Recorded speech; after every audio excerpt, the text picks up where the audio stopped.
Assalamualaikum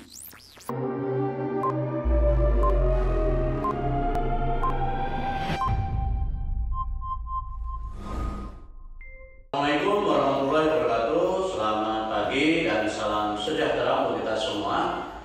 Bapak Ibu sekalian, pada pagi ini kita akan melanjutkan materi kita, yaitu bagaimana kita membuat suatu proposal PTK. Bapak Ibu sekalian, pada waktu Bapak Ibu mau mengadakan PTK, tentunya Bapak Ibu harus izin atau lapor terlebih dahulu kepada Bapak Ibu Kepala Sekolah.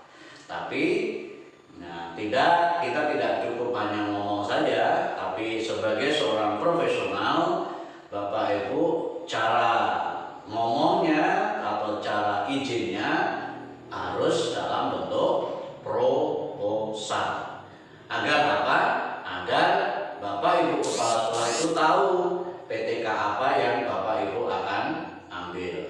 Kemudian juga syukur-syukur agar nanti Bapak Ibu Kepala Sekolah itu bisa mensupport Bapak Ibu, baik dari fasilitas, sarana prasarana, syukur-syukur bisa memfasilitasi masalah pendanaan. Tapi terlepas dari dapat dana atau tidak, saya harap Bapak Ibu tetap semangat di dalam membuat PTK itu harus membuat proposal terlebih dahulu. Oke, bagaimana cara membuat proposal? Oke, next. Itu sekalian, di dalam membuat proposal tentu yang harus kita perhatikan terlebih dahulu yaitu adalah sistematika itu sendiri. Baik. Nah, di sini sudah saya berikan sistematika proposal PTK. Sistematika ini kita ambil dari buku 4, Bapak Ibu.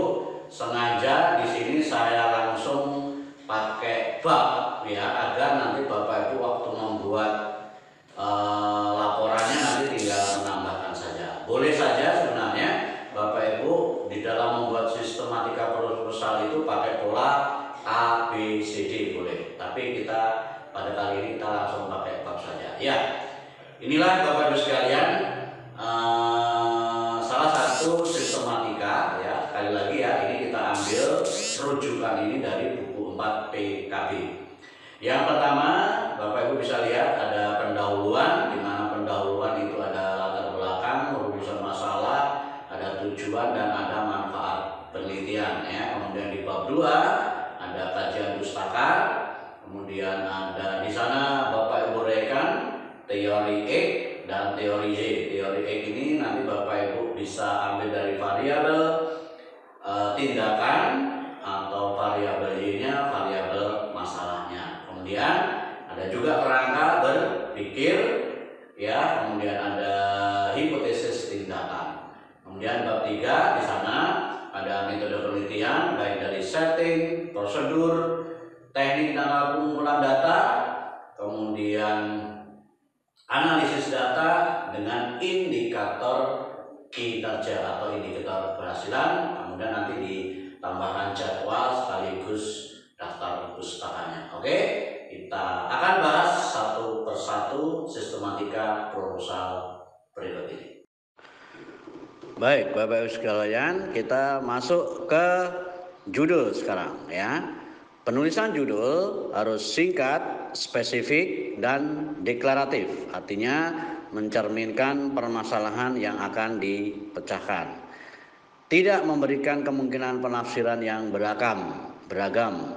Makanya usahakan tidak ada singkatan ya, kecuali mungkin yang singkatan sudah baku. Kemudian memuat materi atau variabel masalah dan variabel tindakan, kelas berapa yang akan kita pakai dan lokasi penelitiannya di mana. Kemudian menggunakan 20 sampai 25 kata. Nah, berikut ini sudah saya berikan contoh redaksi judul PTK ya. Misal, upaya meningkatkan Z melalui X, optimalisasi melalui X, penggunaan X untuk meningkatkan Z, meningkatkan Z melalui X, peningkatan Z melalui X, atau penerapan X untuk meningkatkan Z, di mana Z itu adalah variabel masalah dan X itu adalah variabel tindakan.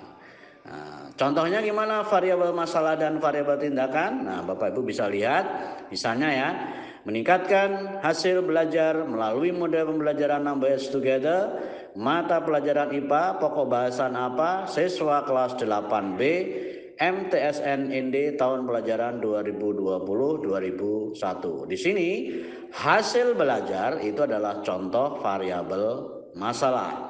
Kemudian model pembelajaran Numbers Together itu adalah variabel tindakan. Nah, untuk mengetahui ataupun judul-judul yang biasa dipakai oleh teman-teman guru, Bapak Ibu bisa lihat di link yang sudah saya siapkan di sini. Selanjutnya Bapak Ibu, kita akan buat latar belakang. Apa saja yang harus dituliskan di dalam latar belakang? Bapak Ibu coba perhatikan. Yang pertama, menggunakan pendekatan deduksi, artinya dari umum ke khusus, atau biasa disebut dengan kerucut terbalik. Kemudian Bapak Ibu tuliskan kenyataan ataupun kondisi yang ada di sekolah Bapak Ibu saat ini. Kemudian Bapak Ibu tuliskan harapan Bapak Ibu setelah menuliskan PTK ini. Nah, tentunya dari kenyataan yang ada dengan harapan, di sana ada kesenjangan ya antara kenyataan dan harapan. Nah, kesenjangan itulah Bapak Ibu identifikasi penyebabnya. Nah, Bapak Ibu tuliskan di sana ya. Diidentifikasi ada penyebabnya ada berapa, 1, 2, 3 dan seterusnya. Nah, kemudian tidak semua masalah itu nanti kita angkat, tapi Bapak Ibu pilih salah satu masalah yang ada di kelas yang Bapak Ibu ajar. Kemudian Bapak Ibu carikan solusi pemecahannya dalam bentuk apa? Dalam bentuk judul PTK yang akan Bapak Ibu tuliskan. Itulah sebagai variabel tindakan Bapak Ibu di dalam memecahkan masalah yang ada. Lanjut Bapak Ibu pada rumusan masalah. Bagaimana kita menuliskan rumus masalah? Di sini sudah saya siapkan bagaimana cara menuliskan redaksinya. Pertama, Bapak Ibu bisa menuliskan apakah melalui X dapat meningkatkan Z pada mata pelajaran ini, kelas ini, di sekolah ini dan seterusnya ya. Nah, contoh misalnya, apakah melalui model pembelajaran Numbers Together dapat meningkatkan hasil belajar siswa kelas 7A SMP negeri atau MTS berapa, tahun pelajaran berapa, gitu ya. Berikutnya misalnya, apakah X dapat meningkatkan Z? Atau juga bisa, apakah melalui X dapat mengoptimalkan Z? Atau apakah penggunaan X dapat meningkatkan Z? Begitu ya Bapak Ibu. Nanti silahkan pilih salah. Selanjutnya Bapak Ibu kita menuliskan tujuan penelitian dan manfaat penelitian. Nah, tujuan Bapak Ibu bisa dibagi menjadi dua, yaitu tujuan umum dan tujuan khusus. Tujuan umum Bapak Ibu cukup menuliskan untuk meningkatkan Z, misalnya untuk meningkatkan hasil belajar siswa kelas pada sekolah mana ya. Tujuan khususnya lengkap Bapak Ibu, untuk meningkatkan Z melalui E, misalnya untuk meningkatkan hasil belajar melalui model pembelajaran apa, misalnya gitu ya Bapak Ibu. Kemudian manfaat. Nah, di sini manfaat itu dalam ini kita fokus pada manfaat praktis saja, yaitu manfaat bagi siswa apa, manfaat bagi guru apa, dan manfaat bagi sekolah apa. Silakan Bapak Ibu tuliskan atau uraikan di sana. Kalian kita lanjutkan berikutnya, yaitu pada penulisan kajian teori. Apa saja yang kita tuliskan di kajian teori ini atau di bab 2 ini Bapak Ibu. Bapak Ibu silakan tuliskan ya kajian kajian konsep dari teori-teori umum yang menghantarkan ke variabel, baik variabel masalah maupun variabel tindakan. Silakan dicari definisi konsep ataupun definisi operasional terkait kata kunci. Ya, kata kunci biasanya sama ya Bapak Ibu, variabel masalah ataupun variabel tindakan. Kemudian di dalam kajian teori ini adalah sebagai dasar untuk mencari kebenaran berdasarkan kajian teori yang Bapak Ibu ambil. Artinya biasanya kajian teori ini dari para pakar-pakar. Nah, dari rujukan pakar itulah nanti kita akan memperkuat penelitian kita. Kemudian Bapak Ibu harus relevan dengan permasalahan baik dari variabel masalahnya maupun variabel tindakannya. Nah, berikutnya nanti kita akan sampai pada bagaimana cara membreakdown kajian teori baik variabel masalahnya maupun variabel tindakannya. Selanjutnya Bapak Ibu adalah kerangka berpikir. Apa itu kerangka berpikir? Kerangka berpikir itu Bapak Ibu alur berpikir yang disusun secara singkat untuk menjelaskan bagaimana sebuah penelitian penelitian tindakan kelas dilakukan baik mulai dari awal proses pelaksanaan hingga akhir. Seperti di bagian ini ya Bapak Ibu, kondisi awalnya itu gimana ya Bapak Ibu gambarkan. Kemudian setelah ada tindakan ataupun siklus gimana, baru nanti dari siklus 1, siklus 2 itu nanti kondisi akhirnya gimana. Nah, itu harus Bapak Ibu buat dalam suatu bagan dalam sebuah kerangka berpikir. Tapi Bapak Ibu, kerangka berpikir bisa juga dituliskan dalam bentuk deskripsi atau narasi. Boleh. Lanjut Bapak Ibu, yaitu hipotesis tindakan. Apa itu? Hipotesis tindakan merupakan jawaban sementara berdasarkan kajian teori dan kerangka berpikir. Ya, atau kalau orang bilang kesimpulan sementara, ya. Nah, di situ Bapak Ibu sekalian sudah saya berikan contoh, ya. Dengan E dapat meningkatkan Z, melalui E dapat meningkatkan Z. Jika diberikan E maka dapat meningkatkan Z.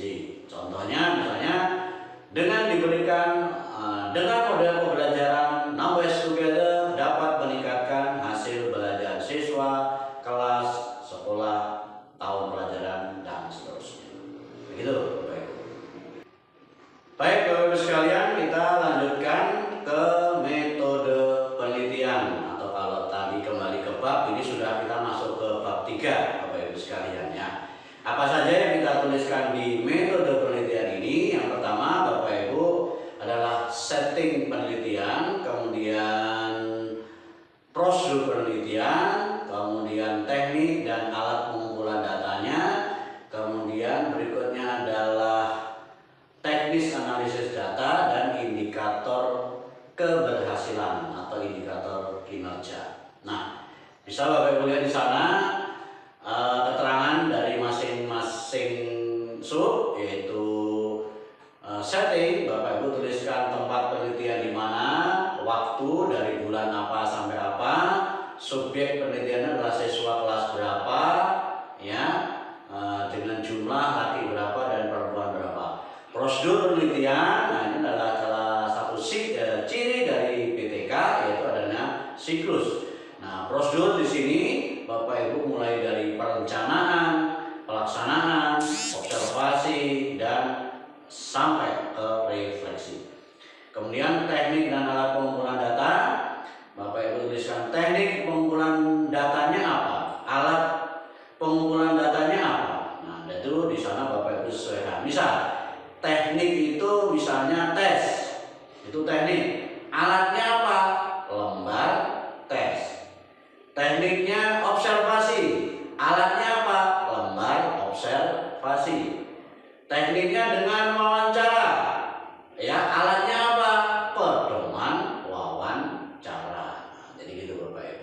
Kemudian untuk teknik analisis data untuk PTK, Bapak Ibu, kita menggunakan analisis deskriptif.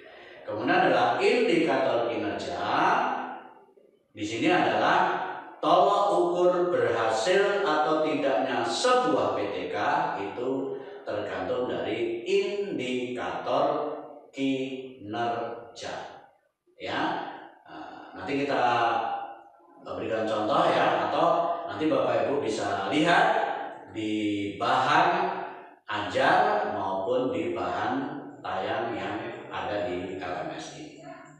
Ya, Bapak Ibu sekalian, demikianlah materi proposal PTK yang sudah kita bahas dari bab 1, bab 2 sampai bab 3. Sekali lagi ya, untuk lebih detailnya nanti Bapak Ibu silakan baca di bahan ajar dan di bahan tayang yang ada di LMS ini. Kemudian nanti silakan Bapak Ibu mulai dari sekarang Bapak Ibu dicoba ya membuat sebuah proposal PTK. Ya Bapak Ibu, tetap semangat.